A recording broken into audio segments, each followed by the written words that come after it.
Welcome to Eklavya Study Point and I am Sachin, and in today's video we are going to discuss some MCQ questions from the chapter Challenges of Nation Building. ठीक है, first term के लिए जितने आपके important questions बनते हैं यहाँ से हम वो करने वाले हैं। You can also follow me on Instagram. अगर आपकी कोई भी डाउट हो, आपका कोई भी अगर कुछ प्रॉब्लम हो आपकी, तो आप मुझे आके बता सकते हैं। My user name is on your screen. Telegram group को अगर आप ज्वाइन करना चाहते हैं तो आपको class 12 ESP new group search मारना है टेलीग्राम ओपन करके, और आप हमारे ग्रुप में ज्वाइन हो पाएंगे। वेबसाइट पे आपको नोट्स प्रोवाइड करवा दिए जाएंगे www.eklavyastudypoint.com, तो आप वेबसाइट को रेगुलर विजिट करते रहें। और आज का हमारा फर्स्ट क्वेश्चन है, on what two things did everyone agree at the time of independence. ठीक है, आजादी के समय कौन सी वो दो बातें थी भाई जिस पे सभी लोग एग्री थे। Option A, governance by democratic government. Option B, work for the good of all. Option C, both A and B, या फिर नन ऑफ दीज। तो सही आंसर यहाँ पे होगा both A and B. Because जब हमारा देश आजाद हुआ था, जब हमें इंडिपेंडेंस मिली थी, तो सभी लोग यही चाहते थे कि यहाँ पे डेमोक्रेसी हो, ठीक है, डेमोक्रेटिक गवर्नमेंट हो और सभी के भले के लिए काम किए जाएं। ठीक है, that's why option C is correct. The famous speech that Nehru gave on the midnight of 14-15 August 1947 is known as, वो जो स्पीच दी थी उन्होंने 14-15 अगस्त की जो मिडनाइट को, वो किस नाम से जानी जाती है? तो उसको हम कहते हैं ट्रिस्ट विद डेस्टिनी। ठीक है, ऑप्शन ए यहाँ पे नहीं है कोई भी option, sorry, tourist with destiny इसका सही आंसर होगा। What were the main 3 challenges before independent India. ठीक है, क्या वो मेन 3 चैलेंजेस थे, ठीक है, जो मतलब इंडिया के सामने आए। ठीक है, तो इसमें ऑप्शन ए है मेंटेनिंग यूनिटी। ऑप्शन बी है establishing democracy. Option C, development of the whole society, या फिर ऑल ऑफ द अबव। तो इसका सही आंसर होगा all of the above. Because जब हम बात करें कि जब भारत आजाद हो रहा था, तो उस टाइम पे यही सब प्रॉब्लम्स थी, यही सब चैलेंजेस थे कि कैसे यूनिटी को मेंटेन किया जाए, डेमोक्रेसी को कैसे एस्टेब्लिश किया जाए, ठीक है, कैसे होल सोसाइटी का डेवलपमेंट किया जाए। ठीक है, तो इस तरीके से ऑप्शन डी सही हो जाएगा। Who was Faiz Ahmed Faiz. ठीक है, पोएट, लीडर, म्यूजिशियन या डॉक्टर। तो फैज अहमद फैज जो है वो एक पोएट थे। ऑप्शन ए यहाँ पे सही हो जाएगा। Who gave two nation theory. ठीक है, option A Muslim League. Option B Congress. Option C Bharatiya Jana Sangh या ब्रिटिश। तो जो टू नेशन थ्योरी थी वो मुस्लिम लीग, ठीक है, मोहम्मद अली जिन्ना वाली जो थी, उन्होंने ये टू नेशन थ्योरी को दिया, प्रपोज किया। ऑप्शन ए यहाँ पे सही हो जाएगा। Which year was the year of the tragedy. ठीक है, tragedy of violence and displacement, 1947, 1948, 1949 या 1950। तो 1947 सन 1947 बहुत ज्यादा मतलब वायलेंस से भरा हुआ, डिस्प्लेसमेंट, ट्रेजिडी, जितनी भी बुरी घटनाएं होनी थी, मतलब वो सभी जो थी वो 1947 में हुई, जिस टाइम पे पार्टीशन हुआ, हम सभी जानते हैं। तो ऑप्शन ए सही हो जाएगा। Who oppose the two nation theory. Two nation theory को मतलब किसने अपोज किया? बाय कांग्रेस या मुस्लिम लीग ने? भाई इन्होंने तो प्रपोज ही किया था, ये अपोज कहां से करेंगे? बाय द जनरल पब्लिक या ऑल ऑफ द अबव। तो सही आंसर यहाँ पे कांग्रेस हो जाएगा। Option A, Congress oppose the two nation theory. Amrita Pritam was the main poetess of which language. Amrita Pritam किस भाषा की पोएटेस थी? बंगलो, ठीक है, या इसको हम कह सकते हैं बंगाली या बांग्ला, कन्नड़, मलयालम या पंजाबी। तो इसमें सही आंसर हो जाएगा यहाँ पे Punjabi. Option D, Punjabi language की पोएटेस थी। When was the Muslim league formed. Muslim league को कब फॉर्म किया गया भाई?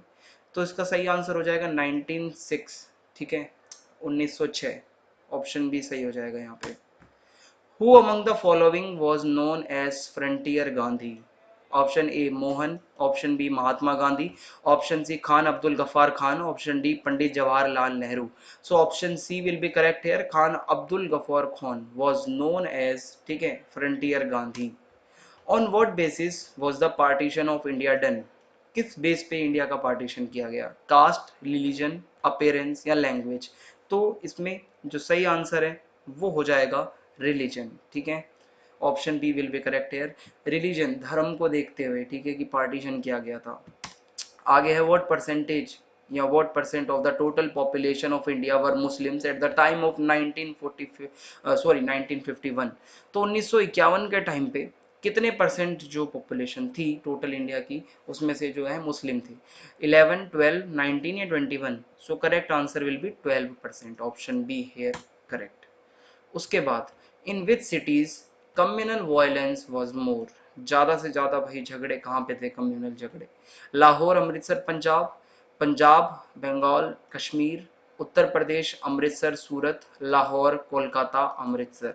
सो यहाँ पे जो सही आंसर है, जो है उसका सही आंसर आप मुझे कमेंट बॉक्स में बताओगे कि क्या इसमें सही होगा, ठीक है, कि कौन सी वो जगह थी जहाँ पे जो है कम्युनल वायलेंस ज़्यादा था। हमने इस चैप्टर को अच्छे से पढ़ा हुआ है और हम जानते भी हैं कि किस साइड ज़्यादा कम्युनल वायलेंस थी। तो आगे बढ़ते हैं।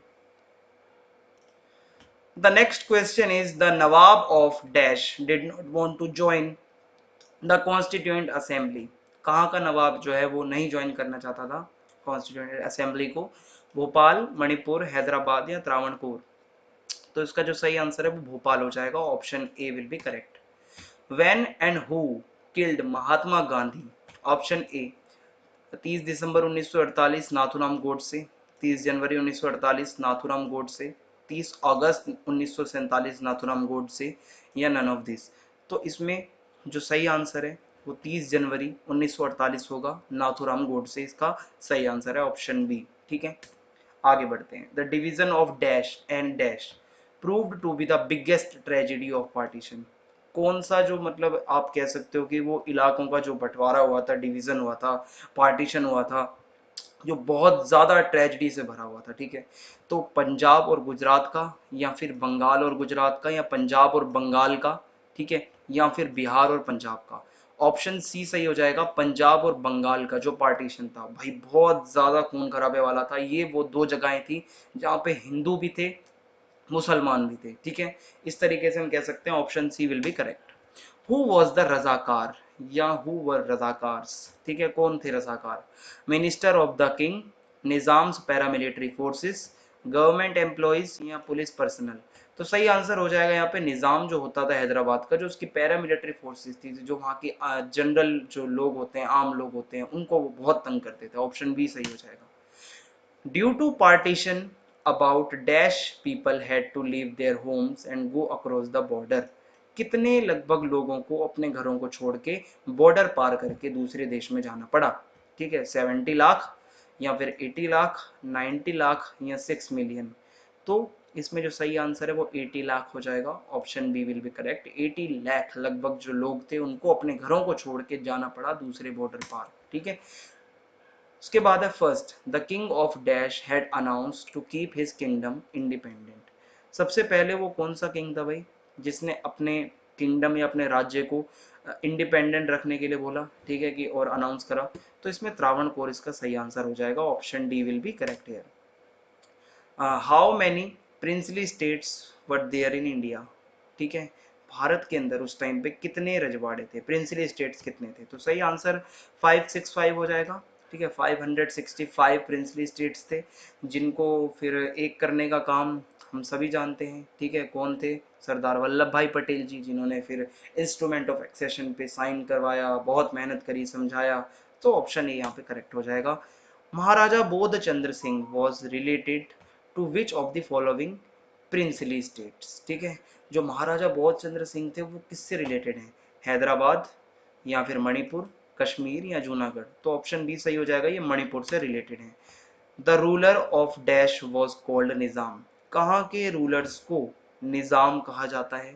हैदराबाद, कश्मीर, जूनागढ़, या कर्नाटक? तो सही आंसर हैदराबाद हो जाएगा, जो हैदराबाद के रूलर्स होते थे उनको निजाम कहा जाता था। When did the Prime Minister announce the creation of a separate state named Andhra Pradesh? ठीक है, कब अनाउंस किया गया इसको? 1952 में, option D will be correct है। When was the State Reorganization Commission established? ठीक है, जो स्टेट रीऑर्गेनाइजेशन कमीशन थी कब established हुई? तो इसका जो सही आंसर है वो हम कह सकते हैं ऑप्शन डी होगा, ठीक है, 1950 में। आगे बढ़ते हैं। When was the Nagpur session of Congress held? Nagpur session कब हुआ था? तो 1920, इसका सही आंसर हो जाएगा 1920, option B will be correct. When was the States Reorganization Act passed? ठीक है, कब वो जो एक्ट था स्टेट्स के रीऑर्गेनाइजेशन का वो पास हुआ? तो 1956 इसका सही आंसर होगा। आगे बढ़ते हैं। Which Gandhian leader died during the hunger strike? ठीक है, भूख हड़ताल करते समय वो कौन से नेता थे जो कि गांधीयन थे, गांधीवादी थे, और उनकी डेथ हुई? महात्मा गांधी, जयप्रकाश नारायण, पोटी श्रीरामलू या नन ऑफ दिस? तो ऑप्शन सी सही हो जाएगा। आंध्र प्रदेश को सेपरेट बनाने की मांग में ये वहां पे भूख हड़ताल पे बैठे थे। ठीक है, लिंग्विस्टिक आप कह सकते हो बेसिस पे ये कह रहे थे कि अलग से वो बनाया जाए, और ये हड़ताल पे बैठे, और 56 दिन की लगभग वो हड़ताल थी शायद, और उसके बाद इनकी मृत्यु हो जाती है, डेथ हो जाती है। Option C will be correct. Who was the first home minister of independent India?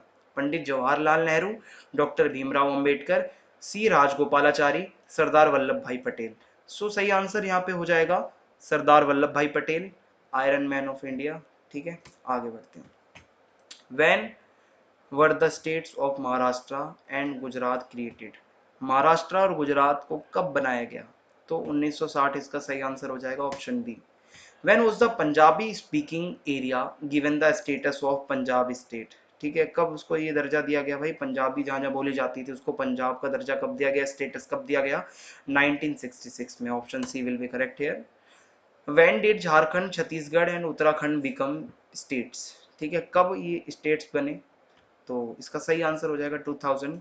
ठीक है, 2000 में ये जो है बने। आगे चलते हैं। इसी के साथ हमारे सभी जो क्वेश्चंस हैं वो खत्म होते हैं। चैनल को सब्सक्राइब करना ना भूलें, और भी जितने तरीके के क्वेश्चंस हैं आपको करवा दिए जाएंगे। वीडियो को ज़्यादा से ज़्यादा शेयर कर दीजिए। We need your support and thanks for watching. जय हिंद, जय भारत, धन्यवाद।